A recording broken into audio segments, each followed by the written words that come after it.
Hey guys, my name is Lilly and today I want to make a video for the YouTube channel City Prepping. And yeah, today's topic is going to be about the bow drill, which is probably one of the hardest wilderness survival skills that you can learn. And it took me quite a while to figure it out myself. So today I want to make this instructional video so that you guys, oh my god, there was a hair over there. So that you guys can learn the bow drill a little bit quicker. Okay, now before we are going to start to carve our bow drill set, I first want to collect some tinder. And that's something that you want to do first, because sometimes tinder can be moist. And the thing that you have to do is you want to collect your tinder. Right now I'm collecting this very fluffy tinder, which is a good flash tinder, and it keeps glowing when you lay the ember inside of the tinder bundle. And you want to take this and stuff it into your pockets, because then the tinder has a little bit time to dry out, because sometimes there's still a little bit of moisture left in the tinder, which is bad of course. So now I'm just taking this stuff and I put it into my pocket. Now the problem with this tinder is that it's not good if you only have this tinder. You should always mix it with grass. So here on the floor you can see that there's some dried grass from summertime, and I collect it and I stuff it into my pocket too. Yeah, so this is what I usually do. First I collect the tinder, then I'm looking for the materials for the bow drill. Here I found the perfect tinder for my tinder bundle. So as you can see, there's grass hanging on this old tree, and the great thing is that this tinder hasn't touched the ground, so this is really dry. That's the perfect tinder for your tinder bundle. Okay, the next thing that we need is a bow for the bow drill kit. And right here I'm having a hazel bush, which is just perfect for this task. And now I'm searching for a branch that has a fork on top. And this one here seems to be really good. It has a fork and it's also quite thin, but not too thin. So the bow should be able to bend slightly.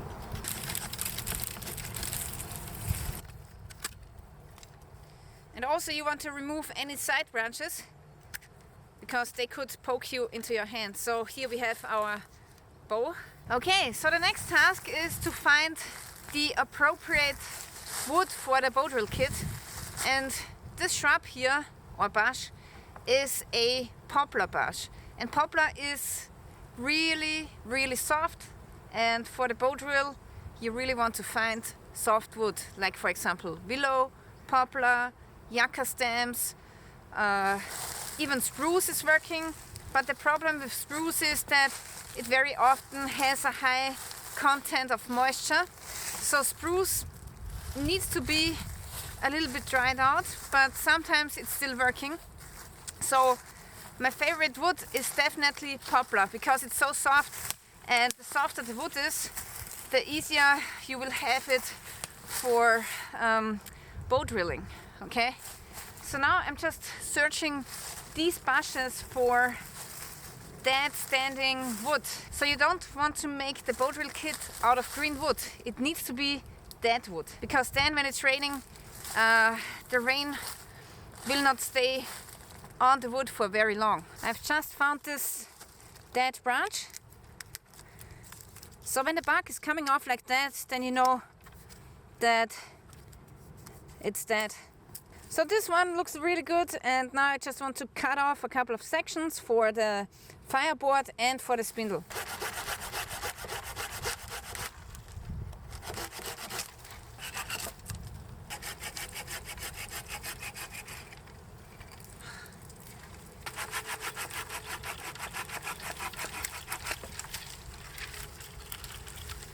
So when I'm storing the wood, I always make sure that I lay it onto something that is dry. Just laying the wood on the floor is not a good idea, because it always picks up the moisture from the floor.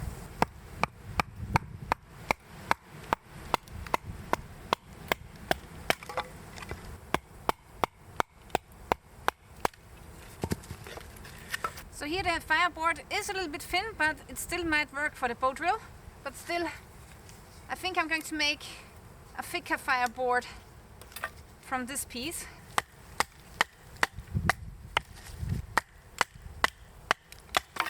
And usually I make the fireboard as thick as my middle finger here.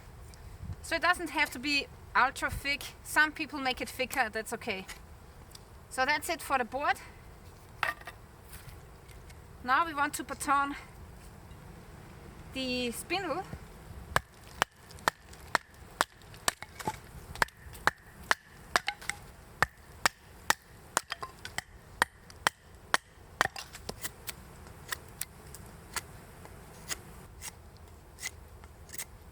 Okay, next we need to prepare the bow, and this one is still a little bit stiff, so it should bend a little bit more, and that's why I'm going to carve some of the wood away, which is at the inside of the bow, at the inside bend, and then our bow will bend much better. And that's what you want in a bow when it comes to bow drilling, because you want to have a little bit of tension on the string and on the spindle. Okay, this should do. So next for the string. String is probably the most difficult thing to find. So if you are stuck in a survival situation in nature and you don't have any string with you, then you are in big trouble. So always make sure that you exchange your boot laces with paracord, like I've done here. Paracord is the best material when it comes to cordages. If you're stuck without cordage, you will have a serious problem. You can still make cordage from roots, but they are prone to breaking, and that will really threaten your success of making a bow drill fire. So here I have my bow, and now I want to mark the spot on a board where I want to drill. Okay, so usually I make the drill as thick as my small finger, like that. It's about 1.2 centimeters. But today I also want to try if I can make it even thinner. But first we are going to try the thicker one. Now we want to mark on our board where exactly we want to drill. So I think this is a good spot here. We want to be a little bit away from the edge, but not too far away.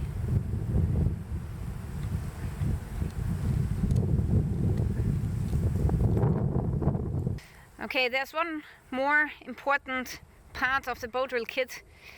You need some kind of socket for the back side of the drill.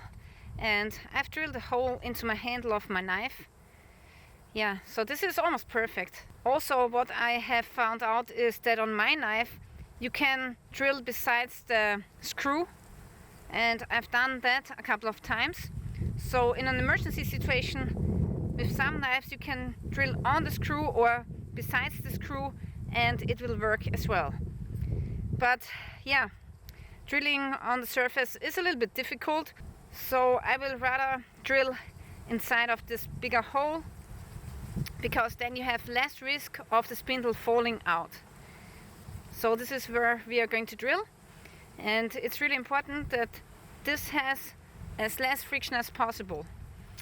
You can also spit into this hole. You can take some pine resin and put it inside of this hole to reduce friction, or you can even use a stone that has a similar hole like this. So now I'm stepping with my foot besides the hole, making sure not to put some dirt into it. Then I set the spindle onto the hole that I carved before, and now we start drilling.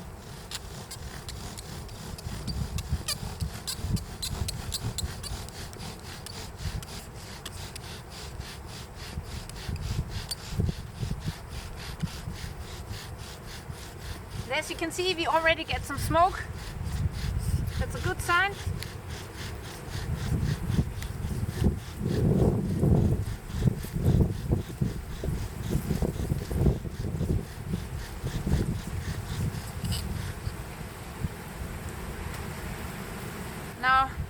this bow is just a little bit too short, so I'm going to cut myself off another bow, and I will be back with you in a minute. Okay, so I have found a longer bow for the bow drill, and if you have a bad feeling about something that you are doing, like for example me getting a bad feeling with the shorter bow, then immediately take action and discard the old bow or the bow drill kit that you think will not work. Usually the gut feeling is right, and you want to trust your gut feeling. You don't want to try something that's not going to work anyway. So you really want a perfect bow drill kit, starting from the bow to the fireboard, to the spindle, to the handhold. Don't mess around with a bow drill kit that is not perfect. Okay, now it's time to carve the notch. And here it's important that it's not too big, because otherwise the spindle will fall out, and also you don't want to have it too small, because then it's just not going to work. So I basically do this by gut feeling, and usually I drill in the middle of the fireboard and not at the edge, because now when I'm drilling here I can carve out the notch in a very safe manner. So I just have to switch sides, and then I'm always cutting away from me, because otherwise I would cut towards my hand, and this is why you want to drill in the middle of the fireboard and not at the edge here. So always make sure that you cut away from yourself. Okay, so this is the notch that I've just made, and I think it's going to work like this. Okay, now comes the moment of truth. So now I'm resetting the string on my bow. I switch to the right arm. I put in the spindle so that the bow is on tension. And now what we can do is we can take our tinder that we've gathered before and we put it underneath the notch.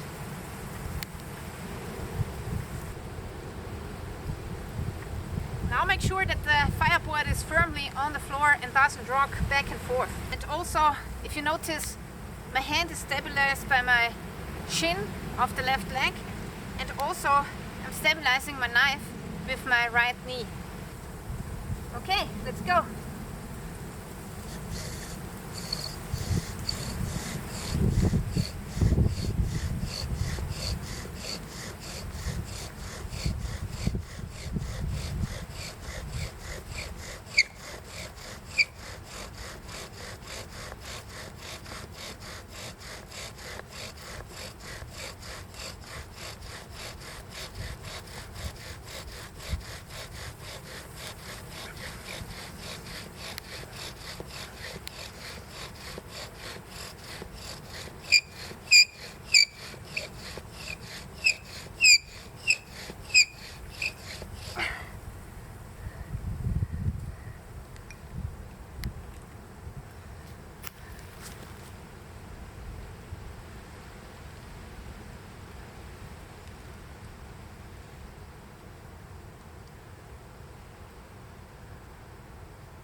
Got it.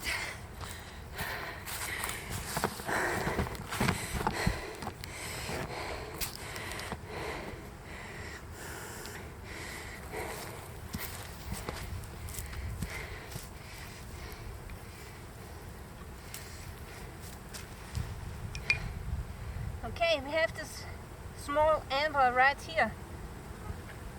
And now I try to remove the fireboard without destroying the amber, of course. And it also helps if you keep blowing on the amber so that it's getting more oxygen.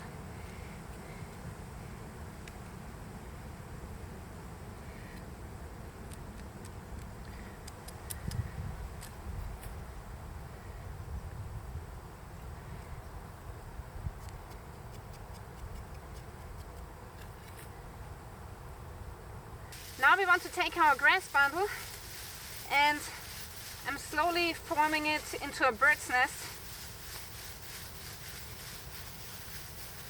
And now we want to transfer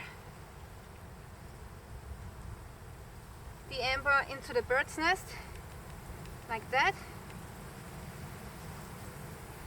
And next we want to close the tinder bundle so that the amber is inside of the bundle. Make sure you don't destroy it.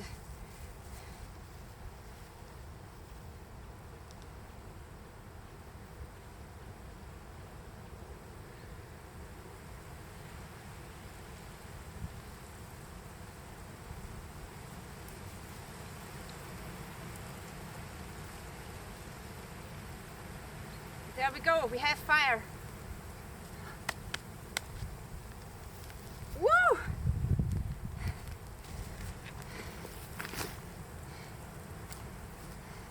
Yeah, so as you just saw, it worked pretty good today. We only needed one try, and yeah, that's pretty good. Usually I need 2 to 3 tries because sometimes the wood is just too moist or something is wrong with the tinder.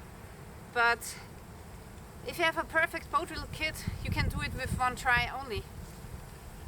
So now I want to try with the second smaller spindle that we made, if it's possible to make a bow drill fire with such a small spindle too.